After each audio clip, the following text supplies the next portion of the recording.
warahmatullahi wabarakatuh. Kami dari kelompok 4 akan menampilkan video tentang manusia dan keadilan. Perkenalkan, nama saya Putri Mailananda, NPM A2122058. Saya Yasmin Hasyadafina, NPM A2122076.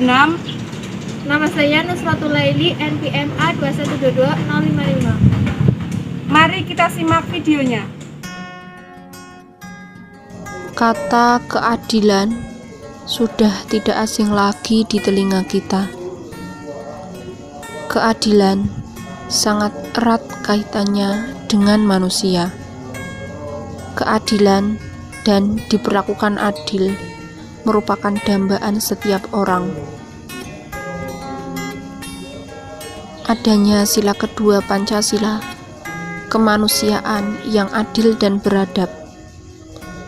Sila ini ingin menunjukkan bahwa nilai hidup yang dipegang oleh masyarakat Indonesia secara umum adalah kemanusiaan yang adil menurut hukum dan beradab sehingga seimbang dalam prakteknya, serta sila kelima Pancasila, keadilan bagi seluruh rakyat Indonesia,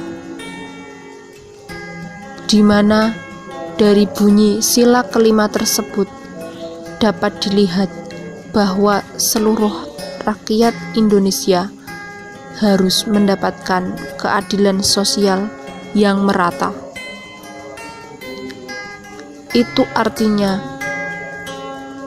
setiap masyarakat Indonesia memiliki derajat yang sama di mata hukum dan juga negara. Kedua sila itu menjadi pedoman adanya keadilan di Indonesia.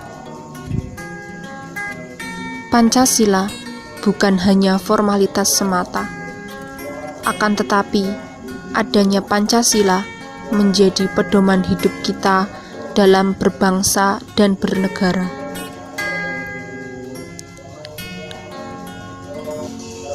Ungkapan kata "ini baru adil" atau "ini tidak adil" cukup akrab terdengar di telinga atau kerap melintas di pikiran kita. Ungkapan itu seringkali serempak dilontarkan seseorang atau sekelompok orang tanpa didahului suatu perencanaan ataupun persepakatan sebelumnya. Singkat kata terucap dengan spontan pada saat suatu putusan atau keputusan diberlakukan atau dijalankan bagi seorang atau sekelompok orang. Ungkapan seseorang atau sekelompok orang yang mengemukakan bagaimana ini hukum memang tidak adil dan lain-lain juga tidak asing terdengar di telinga kita. Seseorang atau sekelompok orang secara sadar berpikiran jauh di lubuk hatinya bahwa hukum berpihak bukan untuk semua orang.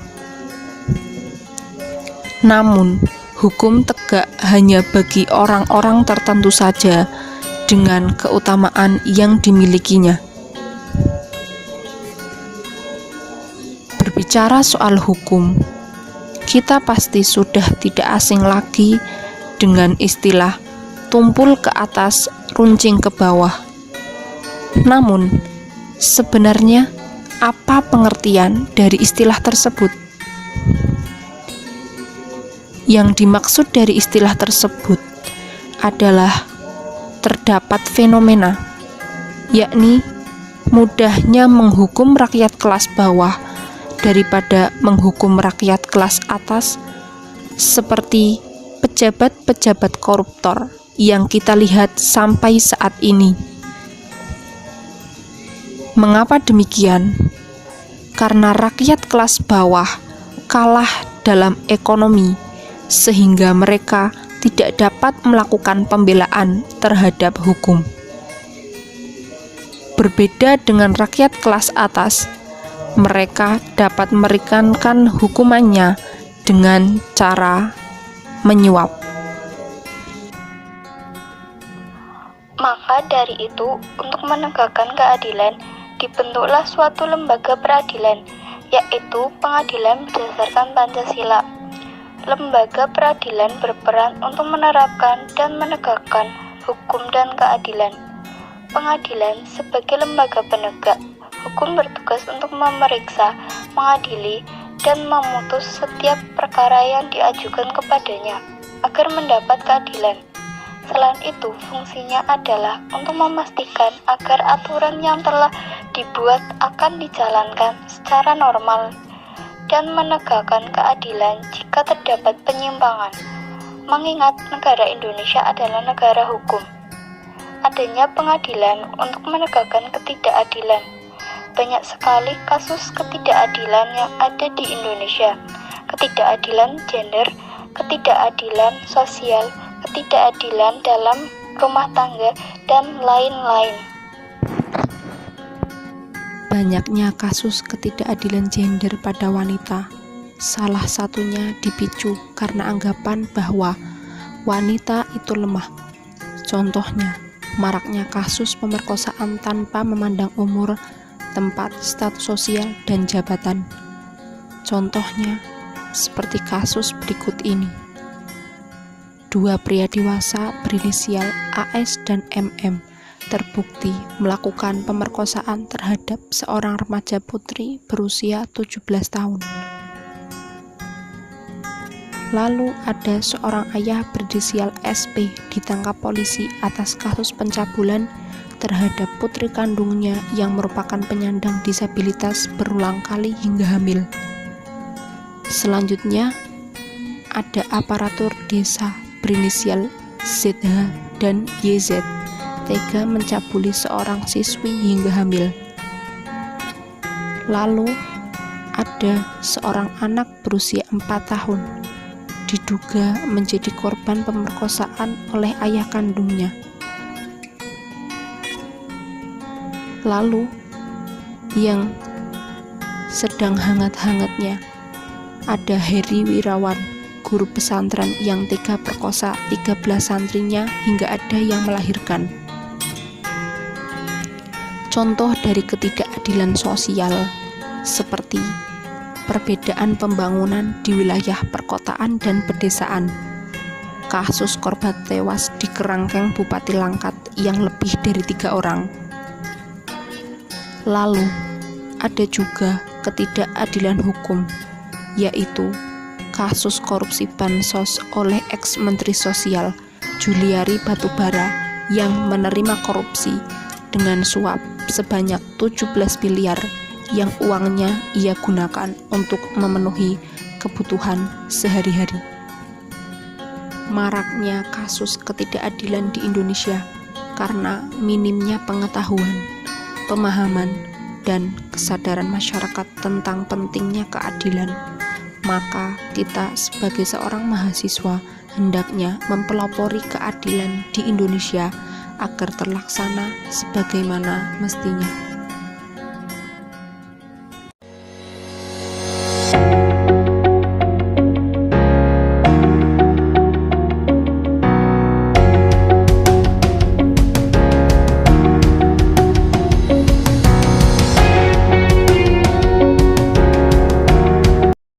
Tidak pilih kasih. Oh gitu. Dan itu menurut saya tidak condong terhadap salah satu pihak. Keadilan itu mencakup semua kehidupan dalam artian pihak yang lemah juga bisa merasakan keadilan, apalagi pihak yang katakanlah dalam hal ini pihak yang ada di katakanlah di suatu birokrasi atau apa itu yang di pemerintahan atau apa itu atau konglomerat itu, keadilan itu saya rasa belum bisa menjangkau semua lapisan. Bagi saya, keadilan adalah memberikan hak kepada yang berhak menerimanya. Menurut saya pribadi, keadilan adalah sesuatu hak yang harus diperoleh oleh setiap insan atau setiap manusia. Menurut saya keadilan itu sama, seimbang, dan tidak pilih kasih kepada siapapun.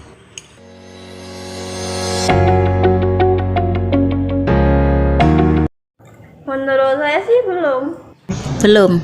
Belum. Sebetulnya kurang baik keadilan di Indonesia ini. 10 tahun saya keadilan itu hanya berlaku untuk yang lemah. Sedangkan untuk yang kuat saat ini sebenarnya kok masih aman-aman saja dan aman. Jadi kalau untuk rakyat yang lemah sepertinya keadilan itu tetap ditindaklanjuti gitu. Wah. Terus sebagian besar sebetulnya itu sudah terlaksana.